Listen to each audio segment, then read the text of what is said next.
Dragoljub Mihajlović smatra se neosuđivanim, rekao je sudija Višeg suda u Beogradu Aleksandar Trešnjev, čime je sud usvojio zahtev za rehabilitaciju i poništio presudu kojom je Mihajlović 15. jula 1946. godine bio osuđen na smrt, a 2 dana kasnije streljan.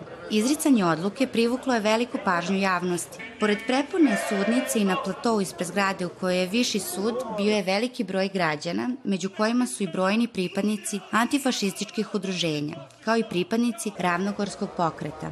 Oliver Antić, jedan od predlagača za rehabilitaciju, izjavio je danas da je odluka o rehabilitaciji Mihajlovića veliki dan za sve časne Jugoslovene. Ne zaboravimo da je u jedinicama Draže Mihajlovića učestvovalo 10.000 Hrvata, 8.000 muslimana i 6.000 Slovenaca. Dakle, ovo bi trebalo da se slavi u Hrvatskoj. Danas se opet postavilo pitanje da li presuda o rehabilitaciji Draže Mihajlovića predstavlja pomirenje ili izdaju.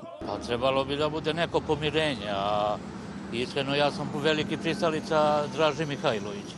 Jako malo znam o tome. Izdaje naroda uopšte? Pa neka ga rehabilituju, ne branim ništa. Konačno, dovoljno. Osuđujuće reakcije Srbije, Bosne i Hercegovine i Hrvatske poručuju da ovom odlukom fašizam još uvek nije pobeđen. Prvi zahtev za rehabilitaciju komandanta Kraljevske vojske u otadžbini, generala Dragoljuba Draže Mihajlovića, podneo je Mihajlovićev unuk Vojislav Mihajlović 2006. godine.